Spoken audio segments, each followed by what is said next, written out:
En este magnífico marco y encuadre que es el Torreón de Lozoya, lo primero que se tiene que tener en cuenta al ver la exposición es la influencia que tiene el adelantado, no solo como núcleo de la exposición, sino también como eje de su desarrollo.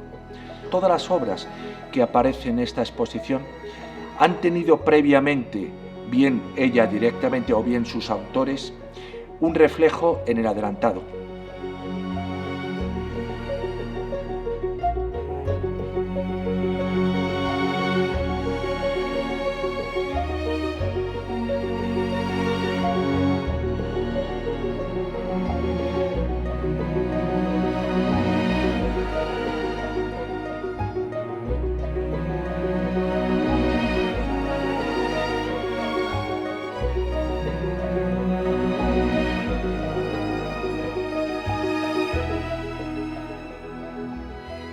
Un ejemplo claro lo vemos en la obra de Zuloaga. Zuloaga es un pintor no siempre bien tratado en España, no siempre bien comprendido en España, no solo por la crítica, sino también por el público.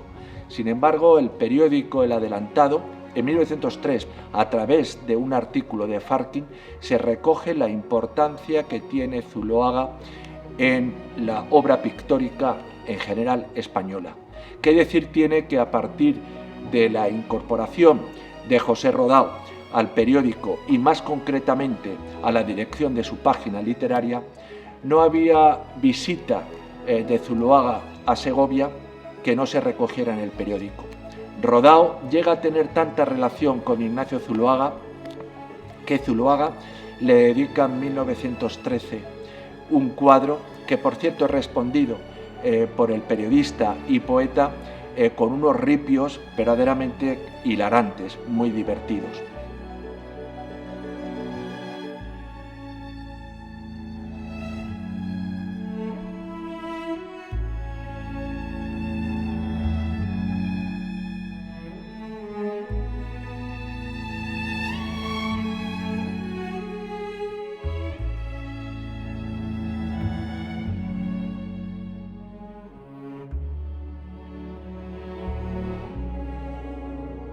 La sala 1 de la exposición la dedicamos a aquellos protagonistas de la Edad de Plata de la cultura, las artes y la literatura segoviana. Ahí están esos protagonistas, presidido, como es lógico, por el fundador del periódico, por Rufino Cano de Rueda. Pero también está Ezequiel González, que tuvo una gran influencia tanto en vida como después su legado. Ezequiel González supuso una innovación en sus deseos de las tareas educativas de la conversión de niño a hombre. Junto con Ezequiel González es imprescindible a la hora de hablar de Segovia de este periodo, del 19 al 32, de tener en cuenta a la figura potente de Antonio Machado, que aquí en la sala 1 de la exposición aparece retratado por Jesús Unturbe. Unturbe es parte de una saga muy importante de fotógrafos y pintores segovianos. También, como no, Emiliano Barral. Tenemos un autorretrato de Emiliano Barral en plumilla y tinta azul, pero también una obra suya sobre otro protagonista, como es Blas José Zambrano.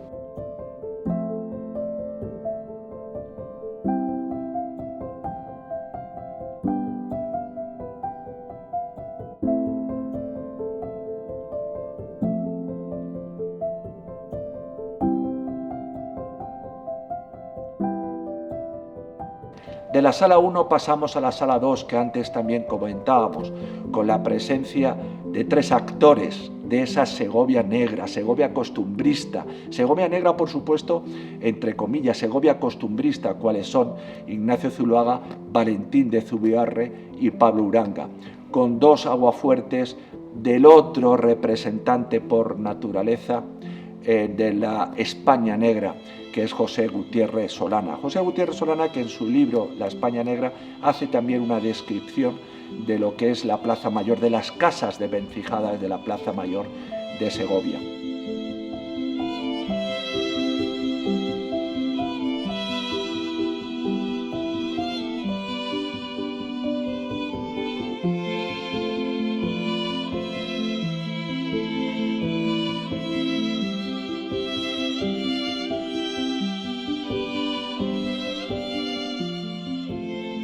Si en la sala 2 vemos el costumbrismo, vemos ese tono negro de Segovia, en la sala 3, sin embargo, hablamos de la Segovia lumínica, del paisaje de la provincia de Segovia en la obra de dos autores que son claves, Aureliano Beruete y Joaquín Sorolla.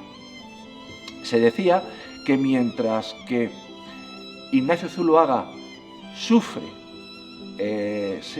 Segovia, sufre España, lo que hace Joaquín Sorolla es disfrutar de Segovia, disfrutar de España. Es imprescindible la presencia de Segovia en la obra de Joaquín Sorolla. Supone un cambio importante en su trayectoria. Por supuesto, el adelantado lo va a recoger tanto en 1906 como, sobre todo, en 1907, con algunas crónicas del también recién incorporado periodista Miguel Zárraga, que verdaderamente hoy forman parte de la joya periodística de la hemeroteca del adelantado de Segovia.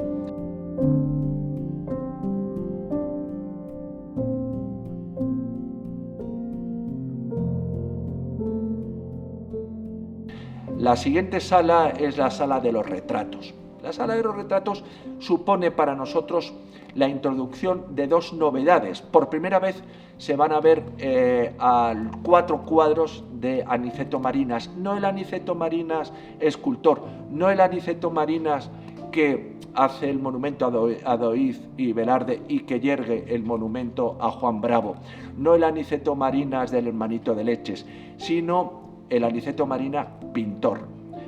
Marinas pinta dos bocetos o 2 cuadros con clara intención clasicista, con clara intención de beber en las fuentes del siglo XVII, anciano y apóstol. Se autorretrata en un pastel sobre papel con también un tono clásico, pero sin embargo rompe todas las molduras estéticas, rompe todos los arquetipos estéticos que se pudiera tener sobre el pintor, escultor, con un retrato de una niña madrileña, propiedad de la colección de la marquesa de Lozoya, que es espectacular. Yo creo que la gente descubrirá a un Aniceto Marinas nuevo, como descubrirá a otro pintor que para mí es excelente, el pintor de la Restauración, el pastelista de la Restauración, Xavier de la Pezuela, el nieto del conde de Cheste. Por primera vez, creo que en número y en calidad, se une una serie de cuadros que suponen un retrato de los retratos que hace Xavier de la Pezuela, un carnet de identidad de este pintor que me parece un pintor excepcional, que hemos descubierto no más de 20 cuadros pintados por él, que pertenecía a colecciones particulares, pero que creo que le dota de un interés estupendo a esta sala del retrato. Sala del retrato que se ve condimentada con las esculturas que hace Emiliano Barral, sobre todo de ese autorretrato que realiza saliendo su cara de la piedra caliza como si saliese del Monte Rushmore de Estados Unidos, y después ese mármol rosa que hace sobre su mujer, sobre Elvira Ranz.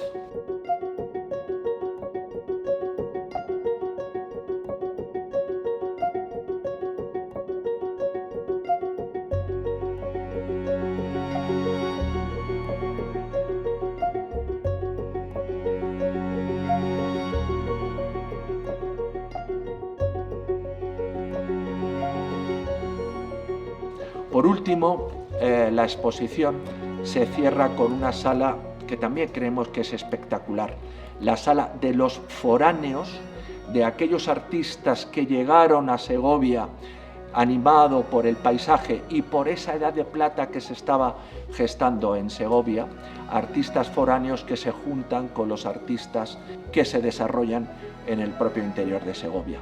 Entre los artistas foráneos tenemos otra vez la presencia de Zuloaga. Tenemos la presencia de Zuloaga en 3 cuadros que por primera vez se van a ver juntos en Segovia y que retratan precisamente el paisaje urbano de la ciudad. Tenemos Segovia, viejas casas, casas de Segovia, y después un cuadro que tiene distintos nombres, Paisaje de Castilla o Rincón Castellano, que plasma esas 4 inmuebles, esos 4 edificios que después fueron sustituidos en 1916 por la Casa Larios, levantada por el arquitecto y presidente o director de la Universidad Popular Segoviana, Javier Cabello Dodero. Javier Cabello Dodero también participa en lo que hoy conocemos como Teatro Juan Bravo, que antes de 1917 residía allí el Mesón Grande. Ese Mesón Grande lo pinta en 1882 Darío de Rebollos. Hace conjunto con los 3 cuadros que hablábamos antes de Zuloaga, dando una panorámica, dando una perspectiva de ese paisaje urbano, de ese casco urbano de Segovia. Creo que los 4 cuadros, Segovia, viejas casas, casas de Segovia, Aplás de Segovia o Aplás de Segoví, y por último el Rincón Castellano o Paisaje de Castilla, suponen un friso muy interesante y que por primera vez, y esperemos que no sea la última, se puede ver en nuestra ciudad, se puede contemplar en nuestra provincia. Al lado, el cuadro de uno de los pintores que cuando llega a Segovia deja su impronta, no solo su impronta pictórica, sino también su impronta personal, Maurice Franquès. Nos viene del Prado una magnífica Madonna del Camino, la fuerza de la mirada de esa mujer que da el pecho, de esa campesina que da el pecho en medio de la campiña a su hijo, es tremenda, capta la mirada del espectador nada más que cruza el umbral de la sala.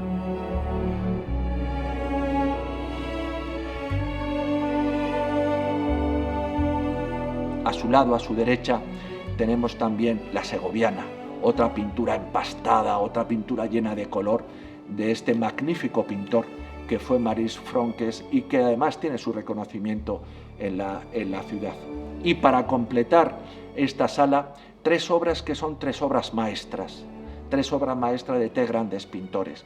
Uno ya le hemos hablado antes, que era Darío de Rebollos, que pinta el nocturno de Segovia. Ya no es la luz natural, el plenarismo de la obra de Beruete o de la obra de Sorolla, sino es la luz a través de la iluminación eléctrica, en 2 figuras que parecen 2 figuras fantasmales que están cabalgando en una pequeña mula.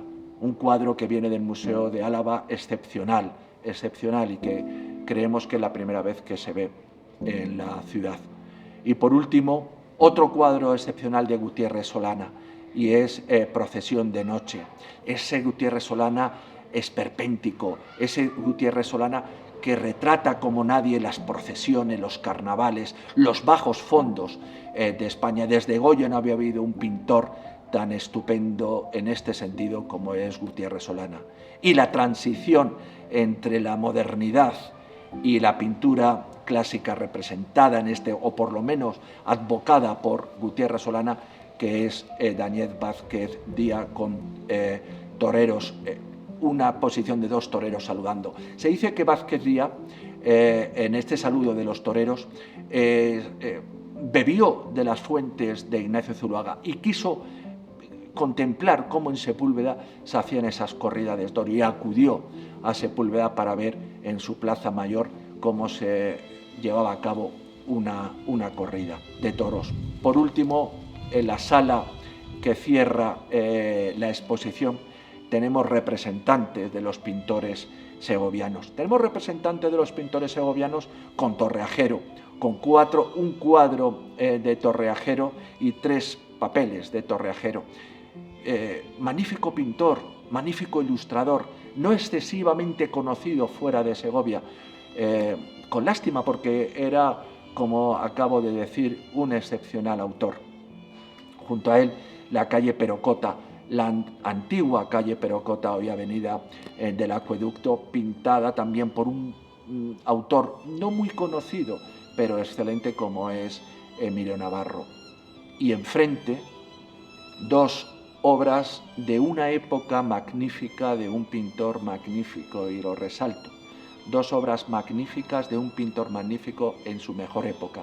El pintor que se dedica al paisaje urbano, pero con unos toques verdes, que bebe también directamente de la obra de Laureano de Beruete y de la obra de Joaquín Sorolla. Me refiero a López Tablada de Diego, hijo de López Tablada Maeso y padre de López Tablada Martín, cerrando 3 generaciones de magníficos pintores.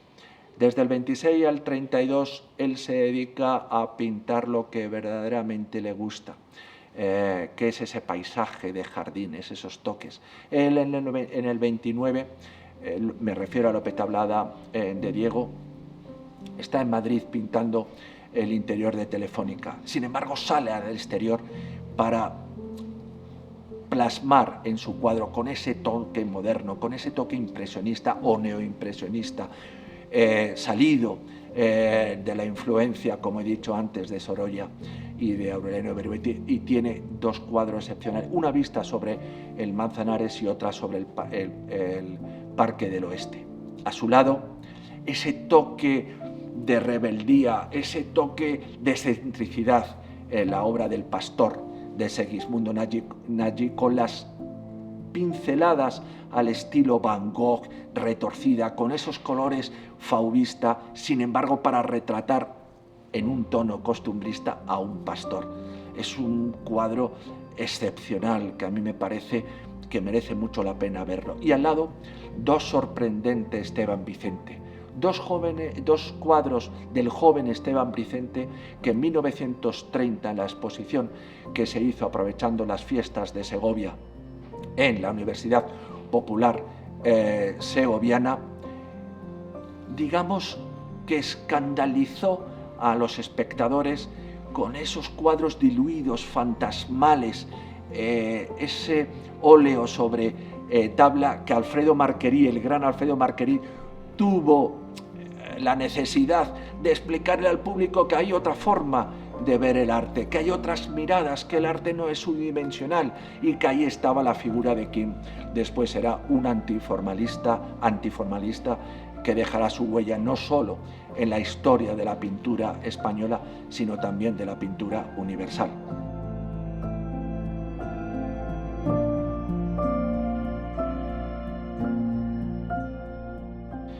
Queríamos además que el espectador se fuera de esta, me van a permitir, magnífica exposición con 2 recuerdos. En primer lugar, el recuerdo de Daniel Zuloaga. Daniel Zuloaga llegó en 1893 a Segovia a trabajar en la fábrica de loza La Segoviana. Él va a suponer también la piedra de toque para la llegada con posterioridad de su sobrino 5 años después. Como se van a cumplir 100 años de la muerte de Daniel Zuloaga, y a pesar de que hay una magnífica exposición en el museo que lleva su nombre, hemos querido hacer un homenaje con una de sus composiciones de azulejos, que son más significativas de lo que fue tanto la obra personal de Daniel como la obra de su taller. Y al final, el segundo recuerdo es el primero con el que empezamos. El recordar que si todas estas obras han sido posible traerlos es por la fuerza del adelantado de Segovia, que en su momento fue no solo el núcleo, sino también el eje de desarrollo de esa edad de plata, Hoy día la memoria de esa Edad de Plata está recogida fielmente en lo que, a mi entender, es un patrimonio intangible de todos los segovianos, y es la hemeroteca del Adelantado de Segovia.